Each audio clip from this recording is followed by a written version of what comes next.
The first thing Bakari remembers is the silence, a deep, hollow quiet that settled after the screaming finally stopped. He is just 12 years old, hiding among the still warm ashes of what was once his home, and he understands with a chilling certainty that the world he knew, the world of his childhood, ended in a single night. When the sun rises, it illuminates a scene of utter devastation. His parents are gone, his village is erased, and his own survival already has a price attached to it. The same men who slaughtered his family, who tore his world apart, look at him and decide he's more valuable alive than dead. That is how Bakari is sold before he even understands what being sold means. Before this moment, his name, Bakari, was a word spoken with love, with warmth, with the gentle familiarity of family. Now, it is spoken only to command him, a tool to be used against him. His first lesson, as property, is brutally simple.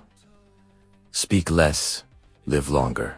The long, grueling journey north teaches him that days can blur into a monotonous haze of fear, and nights are for forgetting, for pushing away the memories that threaten to consume him. He walks in a long, shuffling line of ghosts, each one a person stripped of their past, their future uncertain. The sun beats down on them, the dust coats their skin, and the chains become a part of their bodies. They are no longer people. They are cargo. Bakari learns to read the expressions of his captors, to anticipate their moods, to make himself as small and unnoticeable as possible. He learns that a dropped water gourd can earn a beating, a defiant glance can mean death, and a moment of weakness is an invitation for cruelty. He watches others fall, consumed by sickness, by despair, by the sheer brutality of their new reality. He learns to hoard his energy, to conserve every ounce of strength, because survival is a marathon, not a sprint. By the time he is 13, Bakari learns that he is no longer seen as a child. He is something to be prepared, to be molded for a specific purpose. One day, he is taken away, and after a procedure that no one bothers to explain, he wakes up. Changed, a part of him gone forever. He feels an aching void, a physical and emotional emptiness that he cannot name but knows will never be filled. They tell him his body now belongs to order, not to decide, not to himself. He has become a eunuch, a guardian of spaces he will never own, a protector of treasures he will never touch. This is the moment he truly understands what has been stolen from him, not just his family and his home, but his future, his lineage, his very manhood. The world he is thrust into is one of immense power and dazzling luxury, a world of gilded cages and whispered secrets, a world he is meant to serve, but never be a part of. He grows up, surrounded by this opulence, a silent observer in the courts of the powerful. He learns languages without ever having a formal lesson, picking up Arabic, Persian, and Greek from the conversations that flow around him. He learns the art of obedience without ever being explicitly taught, understanding that his life depends on his ability to be invisible, to anticipate needs before they are spoken. And most of all, he learns silence, a profound, all-encompassing silence that becomes his armor and his prison. He moves through the palace like a shadow, his face a mask of neutrality, his thoughts his only private sanctuary. He sees betrayals, plots, and moments of incredible tenderness, all from the periphery. He's a part of the most intimate workings of the household, yet he remains an outsider, a tool, an object. By the time he is 18, Bakari understands a fundamental truth. Survival is not the same as freedom. It isn't. It is the ability to withstand pain, to swallow pride, to live another day in a world that denies your very humanity. Years pass, turning his youth into a distant memory. He watches the children of his masters grow up, marry, and have children of their own. He sees seasons change, rulers rise and fall, and fortunes won and lost, all from his silent, stationary post. He becomes a fixture, a piece of the palace furniture, so familiar that he is often overlooked. But inside, he's a storm of unspoken words and unlived lives. He carries the ghosts of his parents, the memory of his village, the laughter of children he will never have. At 20, as he stands, guard outside a lavish banquet, the sounds of celebration echoing in the hall, he realizes the cruelest truth of all. He had lived through the fire, the chains, the loss, and the unspeakable violation he had endured. But in the process of surviving, everything that made him Bakari, the boy who once had a name spoken with love, had been systematically erased, leaving nothing of him allowed to remain. He was a survivor, yes, but he was also a void, a testament to what is lost when one human being decides another is property. His life was a long, slow lesson in erasure, a story written in silence and absence. At 20 years old, Bakari finally started to truly see the palace, not just the gilded halls or the polished marble floors he swept, but the structure itself, the walls, the gates, the countless corridors that twisted like a maze. He began to understand that the palace had exits, just none that were ever meant for him. Over time, he learned the palace's secret rhythm, the guards' measured steps, the precise timing of their patrols, the subtle shift in the air when one watch ended and another began. He learned to recognize the brief, almost imperceptible pauses when the walls themselves seemed to hold their breath. It was in these quiet moments that a forbidden thought started to take root. For the first time since he was a boy, he allowed himself to imagine a life beyond the constant hum of orders and the weight of obedience, a life where his time was his own. The idea was fragile, like a dream that could shatter with the morning light. Then, one day, a whisper reached him, passed from one servant to another. A single, dangerous promise.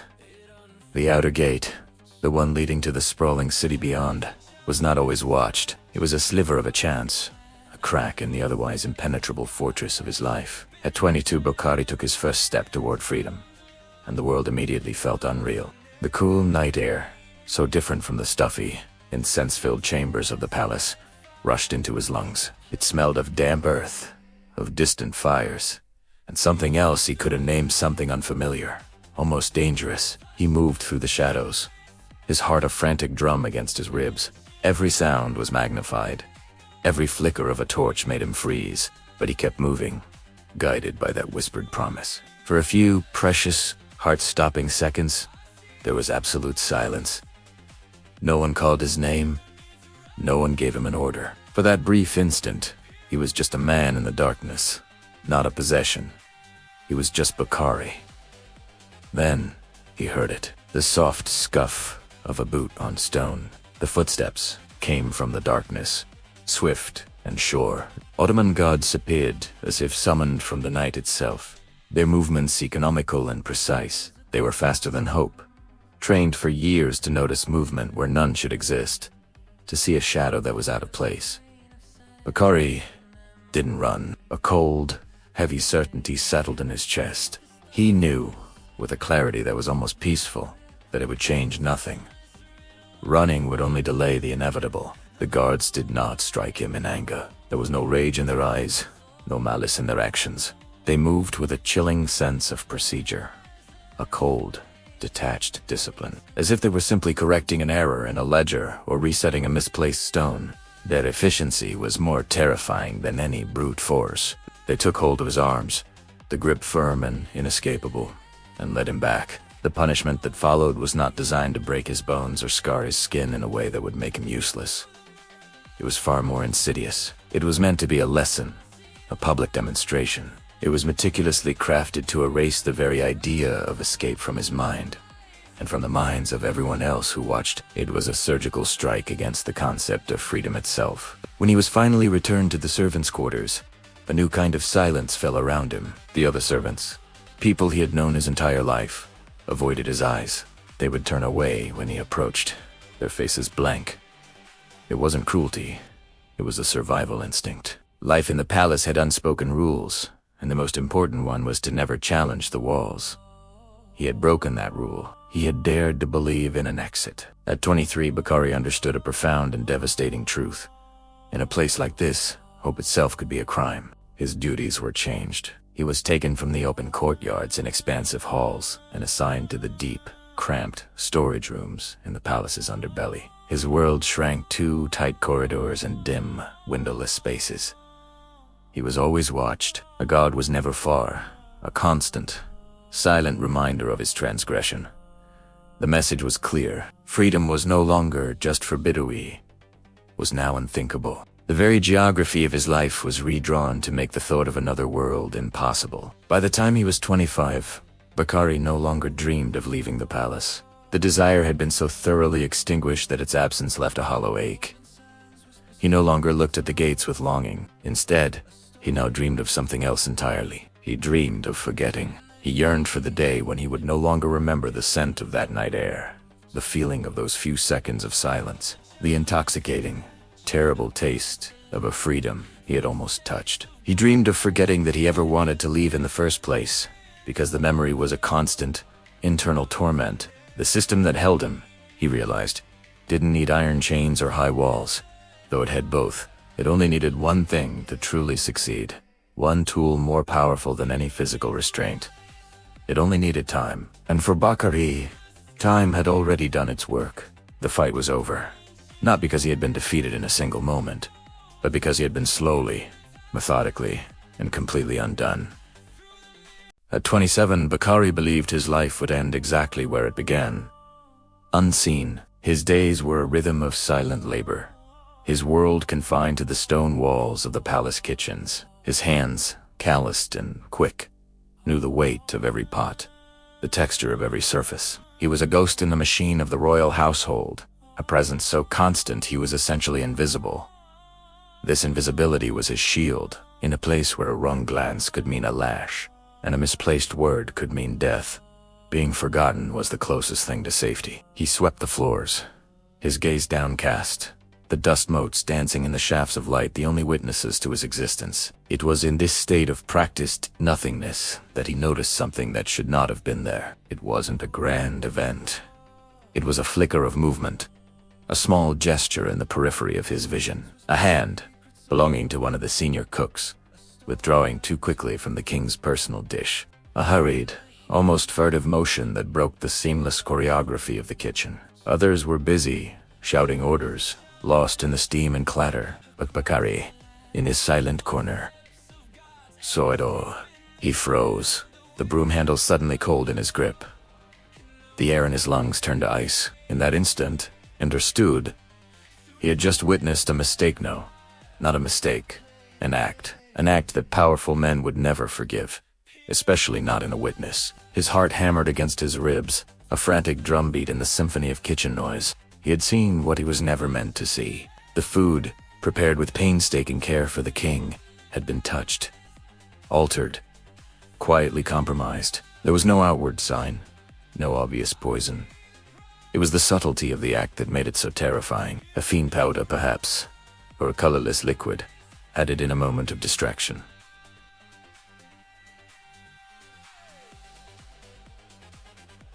Bakari's mind raced. He understood the danger immediately, not just to the ruler he served, but to himself.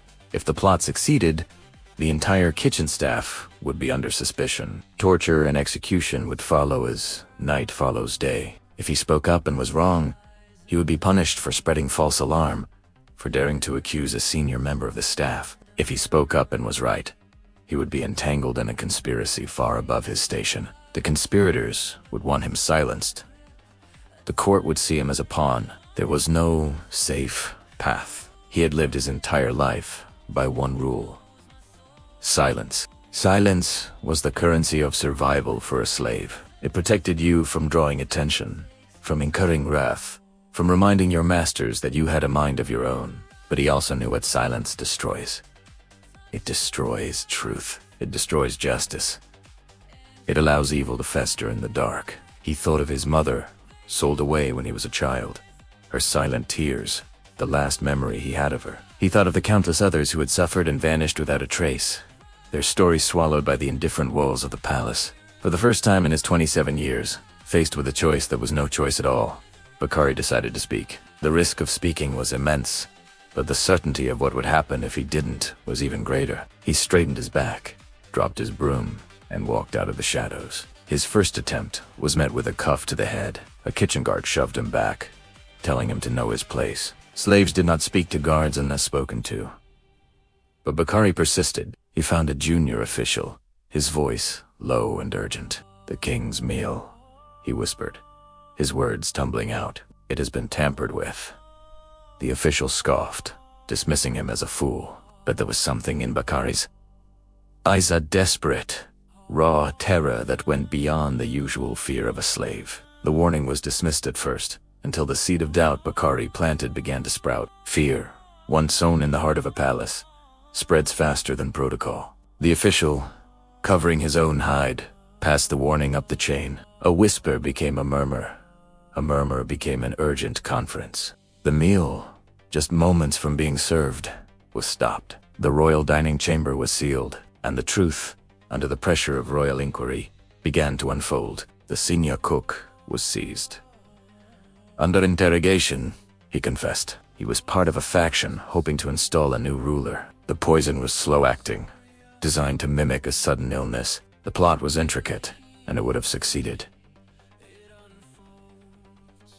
The king lived. He lived because a man no one ever noticed, a man trained to be invisible, decided for one crucial moment not to be. Bakari was brought before the captain of the guard. He stood in the cold, echoing hall, expecting punishment. He had broken every rule of his station. He had disrupted the palace. He had learned long ago not to hope for reward, only to brace for the inevitable blow. Hope was a luxury for free men. He kept his eyes on the floor, waiting for the verdict. His body tense. He was just a slave. He had served his purpose. Now, he would be discarded. Instead of a sentence of death or a lashing, the order came quietly, spoken without ceremony. The captain read from a scroll, his voice flat and official. Bakari's service was acknowledged. His loyalty was recorded in the royal annals, and then came the words that hung in the air, heavier than any iron. By royal decree, the slave, known as Bakari, is hereby granted his freedom. His chains were removed not with a key, but with words. The declaration was so simple, so understated, it barely seemed real. He was told to gather his few belongings, a spare tunic, and a wooden cup and leave the palace. At 27, after a lifetime of servitude, Bakari was told he was free. He didn't feel a surge of joy. He felt a profound, unnerving emptiness. Freedom felt unfamiliar. It was a garment that didn't fit, tailored for a man he had never been allowed to become. After a lifetime of control, of being told when to wake, when to eat, when to sleep, the absence of orders was disorienting. It felt almost dangerous. He walked through the palace gates, the same gates he had only ever passed as property. He stepped outside into the bustling city for the first time as a man who belonged only to himself. The sun felt different on his skin. The sounds of the market were a chaotic language he didn't understand. There was no celebration to mark his passage from bondage to liberty.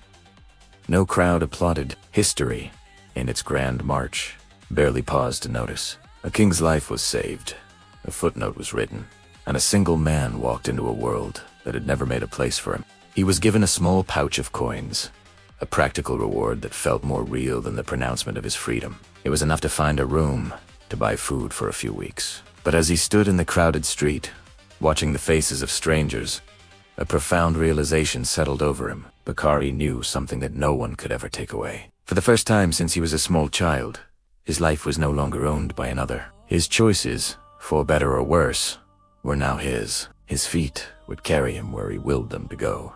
His voice, once a dangerous liability, was now simply his own.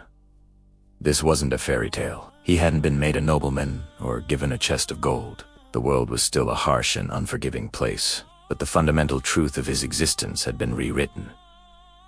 This is not the story of a grand reward. It is not about a slave becoming a prince. It is the story of something far more fundamental. It's the story of survival, outlasting the system that was built to erase it. It's the story of a single human spirit, buried under the weight of oppression, choosing to flicker in the darkness rather than be extinguished completely. Bakari's greatest victory wasn't saving a king. It was reclaiming himself. His future was a blank page, and for the first time, he was the one holding the pen, and in the quiet anonymity of his newfound freedom, that was more than enough. It was everything. Thank you for watching. If this story moved you, consider subscribing for more tales of the human spirit. Until next time.